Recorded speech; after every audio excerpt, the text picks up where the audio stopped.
Hello, everybody, and welcome to Non Sequitur News for July 24th, 2025. It's Season 4, Episode 205. Today, I'm MayorWatt.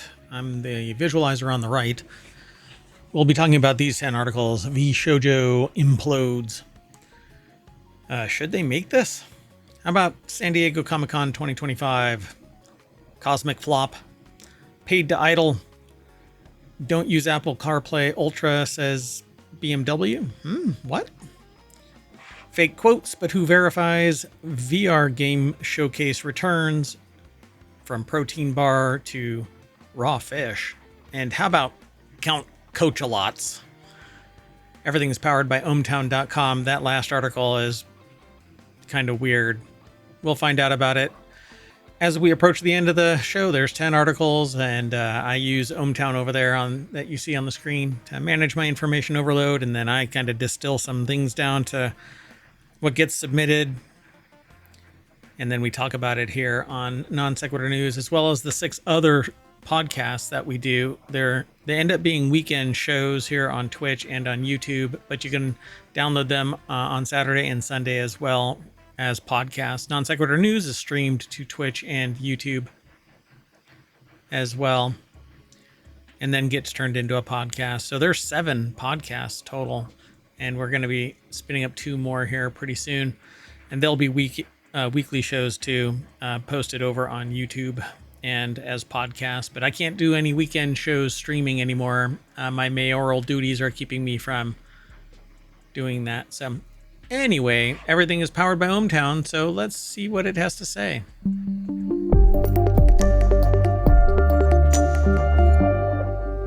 All right, so let's get right into it. The first article is over on the WarCrafters channel. That's where some news gets aggregated, and it's usually having to do with gaming, streaming, things like that.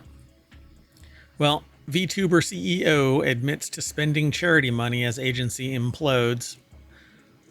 Earlier this week, popular VTuber Iron Mouse accused talent agency VShojo of failing to pay out money she was owed, including over $500,000 to a charity as part of a record-breaking Twitch subathon last fall.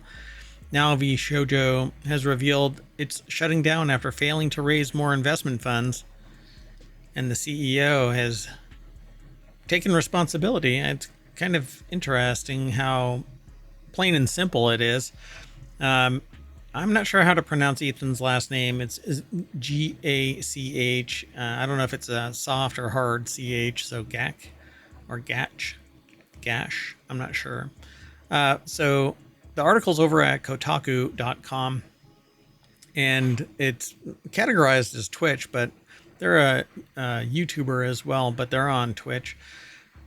And so what happened was Iron Mouse either was contacted or inquired about a $500,000 charity donation to a immunodeficiency. A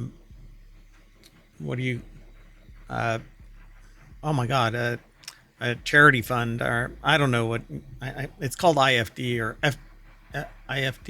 IDF. And when they found out that the money hadn't gone to the organization, they contacted VShojo, and this is the fallout. Basically, everybody but one left the agency, the VShojo talent agency, all at once. Once there was discussions and stuff like that had taken place, and everybody found out just what the disposition was for everybody else. I don't know what the last person was. Maybe they were on vacation and they just didn't get the memo yet. But I suspect that they bounced as well. But in a nutshell, the whole thing has collapsed. They say, I acknowledge that some of the money spent by the company was raised in connection with talent activity, which I later learned was intended for a charitable initiative. I don't know how they could later know.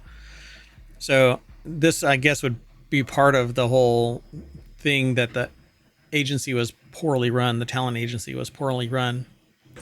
But they say, I acknowledge that some of the money spent by the company was raised in connection with talent activity, which I later learned was intended for a charitable initiative. So I don't know how $500,000 goes into the coffers, and this company, and they have to be making bank. These people, these VTubers are setting records.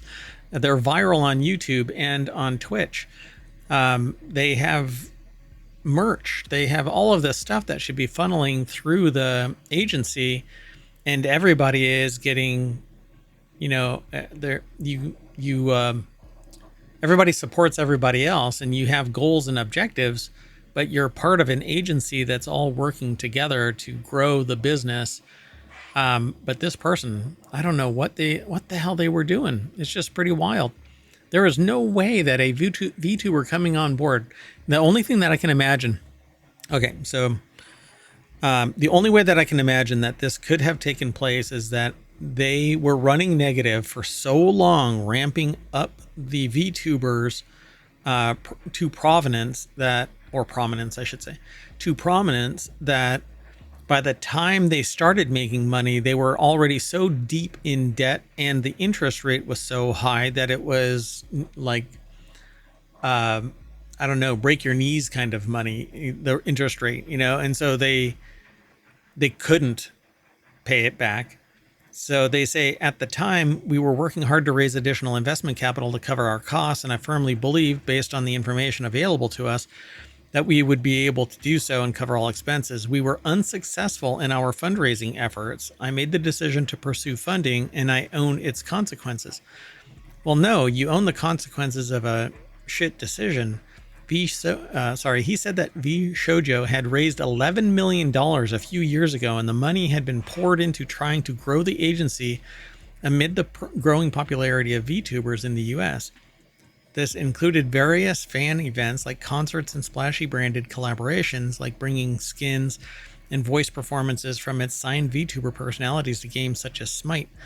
But Ignacio says the business failed to generate the revenue we needed to sustain that model, which has to be bullshit. That $11 million a few years ago had to have been at an interest rate that was unbelievably high, because each one of these VTubers had to have been making money. The agency is now shutting down, and $515,000 it was supposed to pay to the IDF, the Immune Deficiency Foundation, may never materialize. A fresh fundraiser Iron Mouse recently announced has already raised over $1 million more for the organization, and her only response so far to Ignacio's public apology has been a broken heart emoji. And I can imagine that's the only thing you really can do. I mean, the agency, as far as I know, right, gave all of these VTubers an opportunity, and then instead of being at parity with these VTubers' objectives and goals, money must have vaporized. They couldn't have been being paid more. $11 million a few years ago.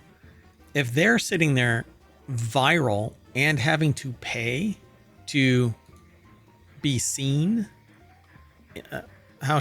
where should I put this? Let me scroll up or scroll down. I'm trying to find a statement that was made.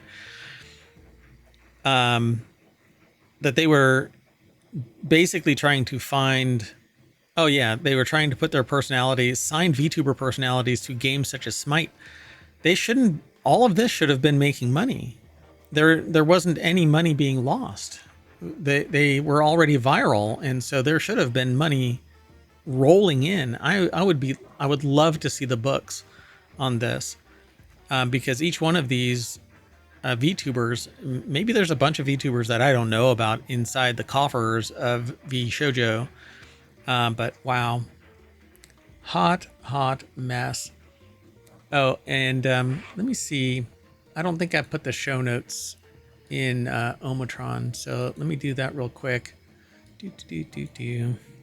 Yeah, I'm doing it live, folks. I'm doing it live. Maybe I shouldn't, but I am. Oh no, that's not right. Hold on, I'll do it. I'll get it done. This is the content y'all pay for. Yeah, there's no payment involved, so. Okay, so doink. And okay.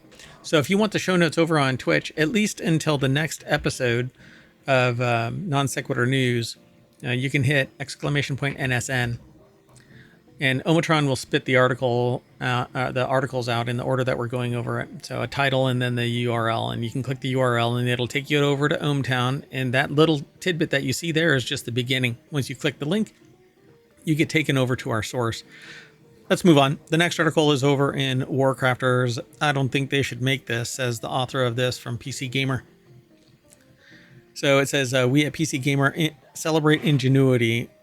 Where would our hobby be were it not for the tinkering and experimentation of inventive minds? And yet not all inventions are created equal. Just as we admire the drive to improve and innovate, we also admire the willingness to stop and ask, dear God, what horrors have these hands wrought? Unfortunately, the presence of mind was seemingly absent during the conception of, and I have not seen this. I have not read this. The things that get submitted to me, either I know them because I've read them in ohmTown, or I've already had experience with it, or it's a blank slate in this head. And yeah, I am at a blank slate here. Multifunctional gaming input device with combined mouse and joystick, which melds the gamepad and mouse in a configuration that somehow manages to offend every side of that, I'm sure, is what the rest of that sentence says. Because we like hard stop our aggregation. All right. So, wouldst thou like to live deliciously is the deck statement by Lincoln Carpenter over at PCGamer.com. What? Okay. Okay, so for those in the podcast, this thing has a little table on one side of a controller, a regular, it has a D-pad and buttons and triggers on the left side, but on the right side, it has a wired mouse on a little slate. This Frankenstein of a, and the mouse is actually a joystick. What the hell? Oh boy. Oh, so yeah, the rest of their statement is that it somehow manages to offend every possible aesthetic, ergonomic, and spiritual sensibility. The misbegotten proposed peripheral first bubbled its way into public awareness via the Tumblr account Context-Free Patent Art, and I couldn't help but track it down through the USPTO patent database to behold the fullness of its grim majesty. There's a lot more over here in this article, but I cannot read the rest of this. I'll let you all do it, except for one part. It says, the controller's crown extends a dire umbilical anchored to a mouse that should not be. The peripheral, the patent application says, introduces an interactive input device designed to enhance the video gaming experience by integrating a mouse-based control system with traditional gaming interfaces. Oh, dear God. Patents are expensive, by the way. This is not a $500 patent application. This isn't a $1,000 patent application. I don't know how many claims are made in this. But yeah, it's divergent enough from reality that I would probably want to put it in RealityHacker. Anyway, let's keep going. The next article is over in Wanted. San Diego Comic-Con 2025 Spotlight, the biggest drops so far. The article is from CNET. It says we'll be keeping up with the latest on TV shows like Avatar, Seven Havens? Yeah, movies and games, but they link to an article by Aaron Pruner, Courtney Jackson, Mira Eisenberg over at San Diego Comic-Con. Let's see here. It says kicked off Thursday, and they've already gotten sneak peeks at Lego and Hot Wheels releases, plus there's big news happening for TV shows, games, movies. We use Continuity Report for movies. We use WarCrafters for games. TV shows and movies are in the Continuity Report. So, and that's one of our 6 weekly shows over on YouTube, and here on Twitch as well. But they're also a podcast, but they're part of the replay on Saturdays and Sundays for Non Sequitur News Saturday and Non Sequitur News Sunday. Okay, well, that said, it's a 20th anniversary celebration for Avatar: The Last Airbender, the award-winning animated series that aired on Nickelodeon. Thursday's ComicCon panel brought together the original creators. They talk about Five Nights at Freddy's 2, the sequel from Blumhouse, sees an unsuspecting group pull up to the creepy pizzeria, not knowing about the killer, lifelike animatronics with nothing but evil in store. And there's videos for all of it. Then there's another one for Percy Jackson and the Olympian season 2 release. Is December 10th, and the fans will see Percy dealing with more than fantastical monsters. Grover goes missing, and there's drama with friends and a new sibling. So, was there spoiler in that? Come on. All right, the next article is over in the Mobile Channel. McDonald's is testing new drinks despite its Cosmc Flop. It's Cosmcs. It's COSMC, so Cosmcs. So, the fast food chain will test new drinks at 500 U.S. restaurants to appeal to younger customers. Jennifer Ortakulis Dawkins put the article together over at quartzqz.com. That's a hell of a grab, qz.com. In an effort to appeal to Gen Z, McDonald's is testing new coffee drinks, refreshers, and flavored sodas. The new lineup includes a toasted vanilla frappe. This is old news. Maybe the Cosmic side of it. It would have been old news there, but they're extending it out into the regular McDonald's 500 across Wisconsin, Colorado, surrounding areas before expanding into other U.S. and global markets.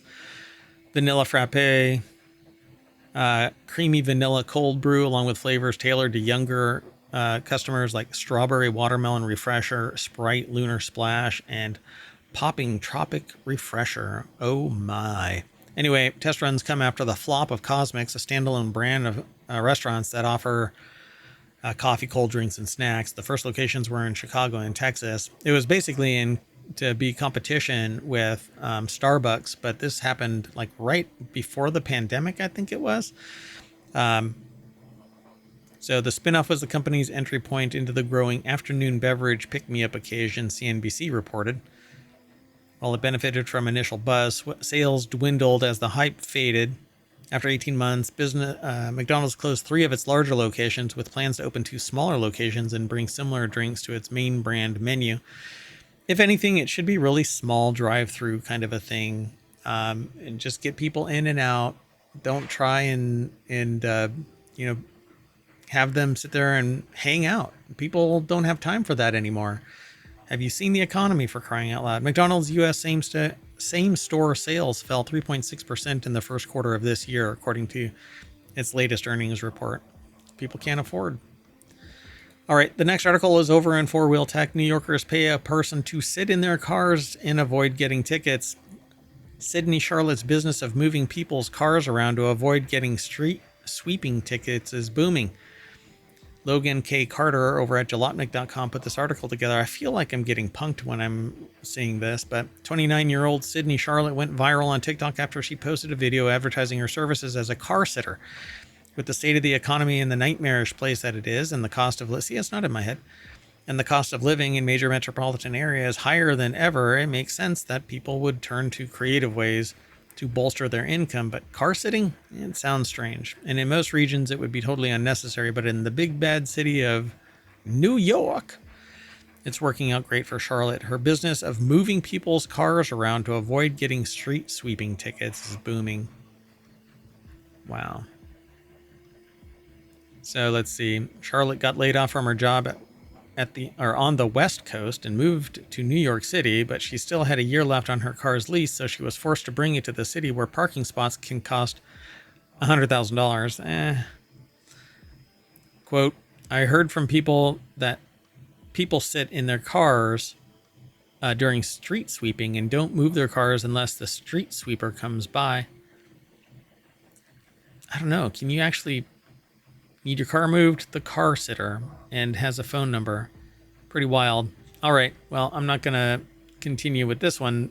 Just pretty amazing. I can't believe that you could make a livable wage, though.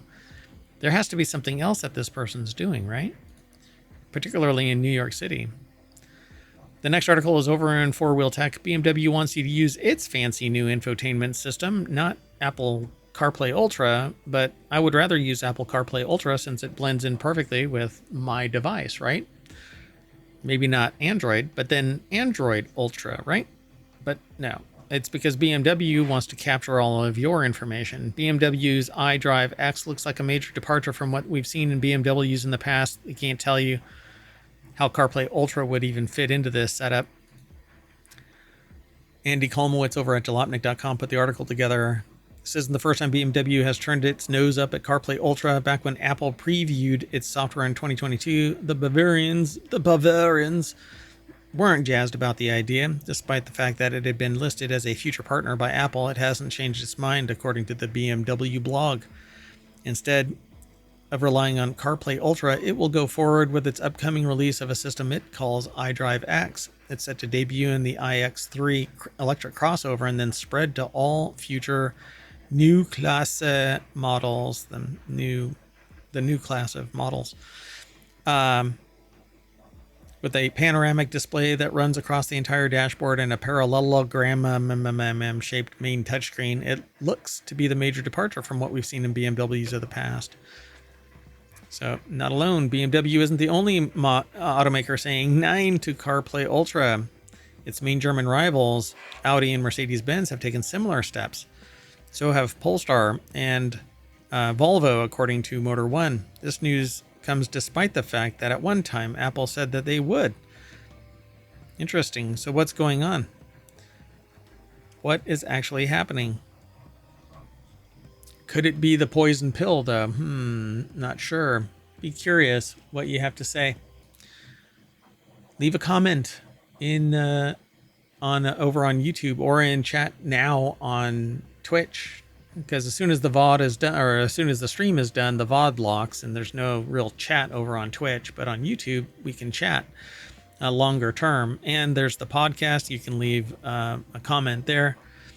And of course, you can also go to ohmTown, follow the link over to the article that we just got done talking about. BMW wants you to see. All you have to do is log in and you can leave a comment there. All right. Well, anyway, the next article is over in the Word and Law. I would love to do this as a live show. I'm not an attorney, and even if I was an attorney, I'm not your attorney, so go talk to an attorney if you need an attorney. Federal judge pulls opinion with fake quotes, and you know what that means. Ready to cross another milestone in the legal profession's march to slop? Too bad, because we're already here. We've had lawyers citing fake cases excreted from generative AI without ever learning their lesson for a while now, but these errors get quickly caught by opposing counsel. The problem jumped the fire break when a Georgia judge signed off on an order based on fake cases that didn't get fixed until it reached a very grumpy appellate court. Now, for the first time, we have a federal judge clawing back his own opinion over fake citations. Oh, that's funny. They have an AI-generated robot with a dunce cap on. Joe Patrice over at AboveTheLaw.com put the article together. The deck statement says, uh-oh. Yeah. So Bloomberg Law's Justin Henry reported yesterday that Judge Julian Javier Niels of the District of New Jersey, fresh off replacing Alina Habba and triggering a nascent constitutional crisis, holy crap, withdrew his June 30th order in the Cosmc securities lawsuit after lawyers pointed out a few case sites that were just plain wrong. Wilkie Farr and Gallagher partner Andrew Lichtman, who represents Cosmc, wrote Niels on Tuesday, telling the judge that he may want to consider whether amendment or any other action should be taken in regard to errors he made in his June 30th decision. Lawyers in a separate case earlier this month also pointed out flaws in Niels' Cosmc's opinion, saying it contains pervasive and material inaccuracies. So it doesn't seem as though there are any fake cases or even necessarily wrong conclusions of law, but there are mistakes and misquotes. Right. The judge quoted Dang v. Amarin Corp. Calling executives' behavior classic evidence of scienter. And while that case does delve into scienter, the precise quote isn't there. Same with a quote about the IntelliGroup case, citing false statements in their own right, despite that line not being present either. Stichting Pension Funds Metal and Technique versus Verizon is cited as a Southern District of New York case, even though it's from New Jersey. Oh, Jersey people, always trying to pretend they're from New York, is what the article says. Wow. Anyway, unfortunately, the mistakes have already broken contain Outlook Therapeutics shareholders litigating a different related case already cited the now withdrawn order as persuasive precedent. The hallucinations are burrowing their way into the record. Yes. And there is a term for this. What is it? I forgot. Hold on. Let me look it up real quick.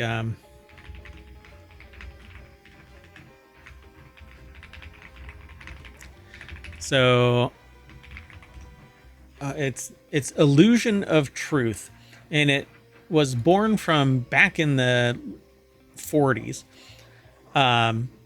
Basically, it's part of the whole ideological bent of restating a lie until it becomes fact. And if enough people fact or lie and say it's fact, then it becomes fact until there's blowback. And then if you can control the blowback, then it becomes fact. And well, that's where we are now. It's sociopathy incarnate. It's the rise of sociopathy. Let's keep going. The next article is over in RealityHacker. It's sourced from A to Z, I believe, VR.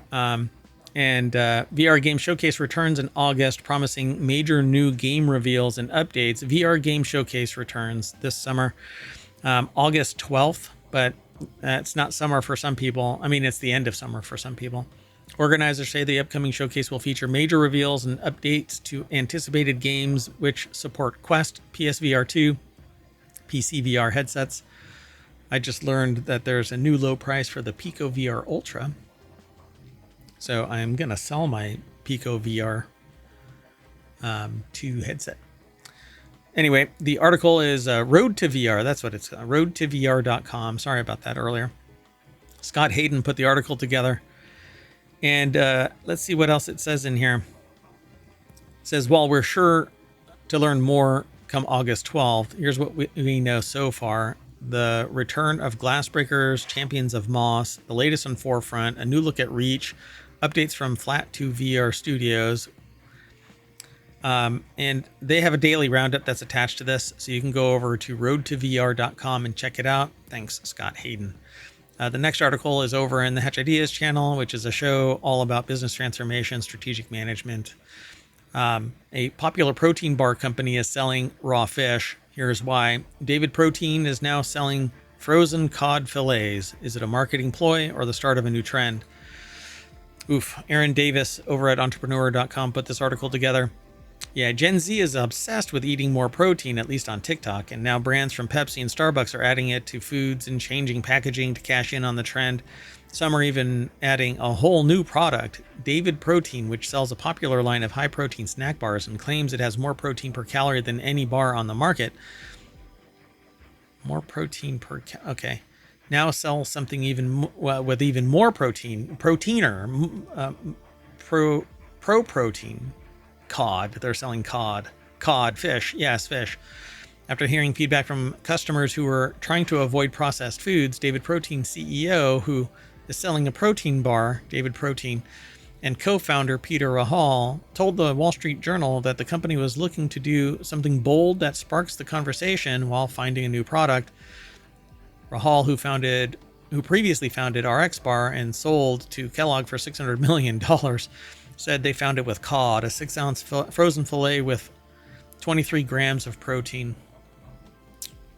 So I'm going to be like a seal and just gnaw on that at the bus stop in New York. Nobody will even look at me sideways because they know they've spotted the crazy person.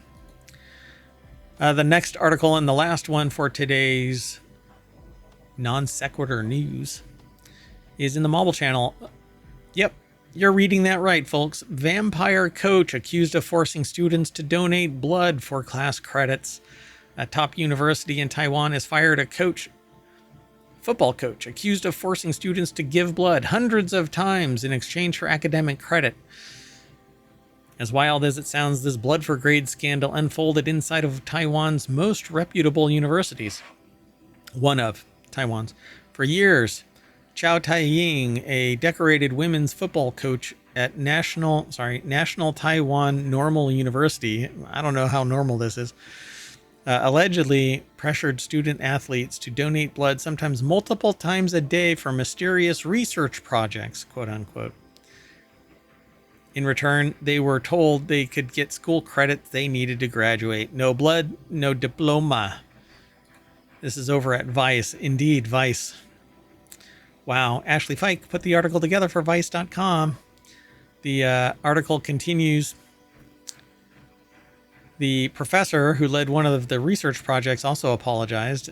The aim was to help student athletes, he said, while acknowledging the harm it caused students and their families. The university president also promised to overhaul its ethics protocols. Again, let me repeat. The ethics chapter of every organization, except for maybe an ethics organization, is the smallest chapter in the employee manual, in the organizational structure. So far, the real purpose of the blood remains murky as blood. The official story is that it was meant for athlete health studies, but nobody seems to be able to explain what those studies were, why untrained students were used as human syringes, or why they went on for 5 years without any real oversight. Ghostbusters. All right. Well, that's it, folks. That is all of today's Non Sequitur news. And if this isn't a Non Sequitur episode, I don't know what is. So we are going to draw our blood until we go dark. And when we gain consciousness again, we will be back at the front page of ohmTown.com. Thank you for hanging out and watching the VOD and telling a friend and all of that kind of stuff. But we will see you later. Bye-bye.